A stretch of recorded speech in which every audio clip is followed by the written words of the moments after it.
저자 정연웅은 충북 청주 출생으로 1980년 월간 현대문학지로 등단했다. 월간 여원기자, 월간 여고시대 편집장, 출판사 현음사 대표, 주 JJ 미디어그룹 영화제작사 대표이사로 활동했다. 중 단편 소설집으로 불감시대, 어느 여공의 죽음, 고행 등이 있고 단편 소설 100여 편을 발표했다. 장편 소설로는 웨디푸스의 초상, 마루타, 전쟁과 사랑, 그대 아직도 거기에 있는가, 종군위안부, 족보, 쇠빙선, 소설 벤처기업 등 70여 편을 출간했다.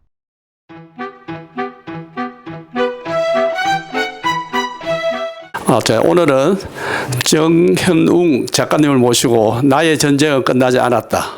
책에 대한 인터뷰가 하도록 하겠습니다. 이 책을 쓰게 된 동기는 어떻게 됩니까? 평소부터 전에부터 의병 활동에 대한 관심이 많았고 그에 대한 소설을 썼습니다. 제가 동학 농민 항쟁에 대한 얘기도 썼고 그다음에 그 독립운동 얘기도 쓰고 그래서 그 인물 가운데 제가 쓴 그 글 가운데 운강 이강년 의병 대장의 얘기가 나와요. 짧게 나오지만은 그래서 그분에 대한 얘기를 이렇게 그때 접하면서 이분을 아주 파고 들어가 가지고 진솔하게 모든 걸 밝히면은 그분의 인생과 투쟁 경력이 상당히 부각되어 있구나. 말하자면 제대로 소설을 한번 다루고 싶다는 그런 의지를 가지고 언젠가는 한번 쓰겠다는 생각을 옛날부터 가지고 있었습니다. 그래서 이번 계기에 쓰게 된 겁니다. 그럼 다음에 우리 작가님이 본 운강 이강년 선생님은 누군가요? 어떻게 되시는가요? 아니 그분은 평범한 한 그 양반 가문 그러니까 저 왕실의 후손이죠. 평범한 인물이지만은 어떤 애국하는 그 정신이 투철해가지고 독립운동을 그 당시에 철저하게 해서 말하자면 그 애국 정신을 우리가 본받아야 된다면 그분에 대한 어떤 일을 갖다가 참조할 필요가 있는 거죠. 그런 의미에서 나는 그분이 애국 차원에서는 상당히 우리가 추앙받아야 될 인물이라고 생각합니다. 예. 그럼 이 책은 구체적으로 어떻게 이제 구성이 됐습니까? 총 3권으로 구성되어 있는데. 예. 권을 나눠가지고 생각하기보다 일단은 운강 자신에 대한 이야기를 너무 빠져들면은 한 사람의 일대기 전기의 성향으로 끝날 가능성이 있는데 좀 더 포괄적으로 운강에 살았던 당대의 역사가 상당히 말하자면 변화무쌍했습니다. 말하자면 우리나라가 멸망할 그 시점이었기 때문에 역사적인 어떤 부침이 심했죠. 그래서 그 역사적인 현장을 이분의 시선으로 이분이 어떤 보고 느끼는 것을 같이 포함시켜가지고 같이 끌고 가자 해가지고 주변 얘기가 좀 많이 나옵니다. 말하면 역사적인 어떤 사건을 같이 흘러간 거죠. 그래서 이 소설은 운강 이강년에 대한 전투 얘기라든지 그 사람에 대한 삶이라든지 이런 얘기가 들어가는 것은 확실하지만은 그 못지않게 당대에 같이 살았던 역사적인 인물들이 같이 흘러가고 그 사람들의 인물이 새롭게 조명된다든지 이렇게 돼 있습니다. 그래서 역사 교과서적인 그런 조명이 아니라 작가 나름대로 생각하고 있는 어떤 역사관이나 가치관으로 새롭게 조명을 했습니다. 예. 그럼 이 책에서 좀 강조한 부분은 무엇인가요? 특히 작가님께서 소설 3권 중에서 강조되는 부분은? 글쎄요.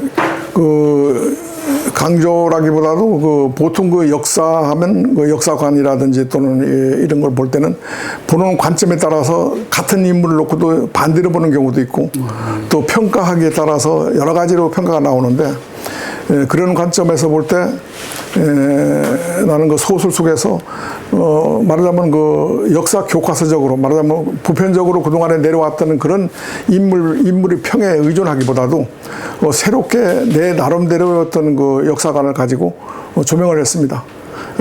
말하자면 쉬운 예로서 왕비 민 씨에 대한 얘기, 명성황후라고도 하는데 그건 죽은 다음에 붙여진 이름이죠. 그래서 나는 개인적으로도 그렇고 왕비 민 씨에 대해서는 별로 크게 환영을 하지 않습니다. 그런데 일부에서는 그 양반이 왕후라는 그런 입장 때문인지 상당히 추앙을 하고 하는데 사실은 역사를 이렇게 그 당시 역사를 관조하다 보면은 이 나라가 망하는데 원인이었구나. 이분의 얘기 왕민씨의 어떤 그 사람에 대한 실수가 그 사람에 대한 어떤 그 잘못이 나라를 망하는데 한 원인 중에 여러 가지 원인이 있겠죠. 한 원인 한 축을 잃었구나. 그래서 별로 잘 가지 않습니다. 그래서 소설 속에서도 긍정적으로 쓰질 못했습니다. 그렇구나. 예. 그리고 보면 뭐 이모군란, 갑신정변, 러일전쟁 모든 어떤 그걸 거치면서 그게 다 나올 수밖에 없죠. 역사적인 것이 이제 그 당시에 그렇게 함으로써 역사적인 인물에 대한 것을 정확하게 조명을 해야 되고, 동시에 그 운강 이강년도 그때 청년 시대부터 계속 그때부터 이제 같이 있었으니까. 바로 그렇게 아주 이모군란하고 갑신정변 때 운강 이강년은 국내에 있습니다. 선전과들이 있으면서 그러니까 그 역사를 정통으로 부딪힌 거죠. 그 사람들은 그 얘기를 별로 안 하고 그냥 전쟁 얘기만 하는데 사실은 그때 당시에 선전관으로 약 4, 5년간 있으면서 국내부에 있으면서 그걸 현장으로 몸을 겪었죠. 그리고 갑신정변이 일어난 후에 은퇴를 해요. 말하자면 선정관 자리를 물러나가지고 하는데 거기에 대한 이유는 나오지 않아요. 기록에. 그냥 물러났다고만 나오는데 내가 보기에는 소설 속에서는 갑신정변에 참여하지 않았는데 참여한 자로 체포해가지고 고문하는 얘기가 나오는데 이건 내가 만들어낸 얘기고 그 당시에 그 정치적인 현실 모든 것이 환멸을 느꼈겠죠. 물론 그 내가 이제 추측할 때 그래서 이제 물러난 건데 소설 속에서는 아마 좀 적극적인 방향에서 다뤘습니다. 내가. 그래서 소설 속에 보면 김옥균, 박영호 이런 분들하고 같이 자기 집에 초청해가지고 그 잔치를 벌리면서 집들이 겸 일하면서 관여하는 걸로. 네, 실제는 집들이 한 일은 없답니다. 내가 물어봤더니 그런 건 잘 모른다고 하고 했어도 모른다고 하고 그러고 실제는 원천이 내가 있는 자료에 의하면은 모든 가족이 그리 가서 사는 게 아니고 계속 여기 살면서 혼자만 가 있었던 걸로 알고 있습니다. 그렇기 때문에 집들이 할 일이 없고 그런데 자관 어쨌든 그런 것들은 좀 만들어내고 지어낸 거죠. 소설이 할 수 있는 역할이 이제 그런 거죠. 그러니까 창작이라는 걸 할 수 있겠죠. 그럼 작가님 지금 현재 운강 이 소설과 작가님이 36년 전에 썼던 마루타와는 어떤 연관성이 있는지 그때 인기가 대단했었는데 그와 관련되는 이야기 좀 부탁드리겠습니다. 마루타는 30년이 지나니까 이제 별로 언급을 하기가 좀 개명적습니다만은 그게 마루타가 반일 얘기지 않습니까? 731 부대를 일본군이 만들어가지고 생체 실험을 했던 만주에서 벌어진 일인데 결국은 그 역사 소설이라고 볼 수 있는 거고 그 맥을 같이 하고 있죠. 이번하고는. 왜냐하면 반일적인 문제라든지 애족에 대한 얘기라든지 이런 것이 맥을 같이 하지 않는가. 역사 소설이라는 관점에서는 어쩌면 제가 쓴 소설이 권수로 따지면 한 130권 정도 되는데 편수로 하면 7, 80권 정도. 저는 정확히 기억 세지도 못하고 있습니다만은 언제가 누가 질문해 지금 몇 권을 썼으면 몇 편을 썼느냐고 정확히 얘기해 주십시오 하는데 그걸 뒤에 자꾸 이게 책이 나오니까 플러스 알파가 되면서 잊어버려서 그렇게 되지만은 기억을 못하고 있습니다. 꼭 알려고 하려면 제가 기억했다가 나중에 이야기하겠습니다. 근데 제 책의 거의 대부분이 역사 소설입니다. 근데 역사도 아주 오래된 역사가 있고 일제 시대에 가까운 역사가 있는데 삼국 시대 얘기라든지 고구려 시대 얘기 같이 오래전에 1000년 전, 1500년 전 역사 소설을 쓰게 됐으면 그 제게 역사에 대한 많은 주류가 120-30년 전부터 100년 가까이 일제 시대 그 얘기가 많습니다. 한 반 이상이 전부 그 얘기인데 소재의 어떤 공통적인 같은 게 있겠죠. 그래서 그러나 여기다가 제가 역사 소설이라는 타이틀을 붙이지 않고 정연홍 장편 소설이라고 이름을 붙인 것은 역사를 왜 뺐느냐면은 역사라는 것은 어제만 돼도 역사가 되죠. 어제가 돼도 오늘로 보면 역사가 되는데 약 120년 전, 100년 전 일제는 너무 먼 건 아니에요. 바로 가까이 온 거예요. 그 할아버지, 할머니 세대가 살았던 가까운 데이기 때문에 거기를 역사라고 붙이면 상당히 먼 얘기 같이 느껴지기 때문에 일부러 제가 뺐습니다. 그래서 근세에 대한 얘기는 그냥 일반적인 소설이라고 하지 역사라고 붙이면 아주 오래된 얘기 같이 들리니까 일부러 이제 뺐는데 그렇듯이 다른 소설도 마찬가지 일제시대의 얘기는 역사라는 말을 거의 안 붙였어요. 그냥 장편소설, 정현웅 장편소설 이런 식으로 거의 다 했습니다. 다만 오래된 삼국시대 얘기라든지 백제 의자왕 얘기는 아주 정말 역사라고 할 수 있을 만한 옛날 얘기가 되겠죠.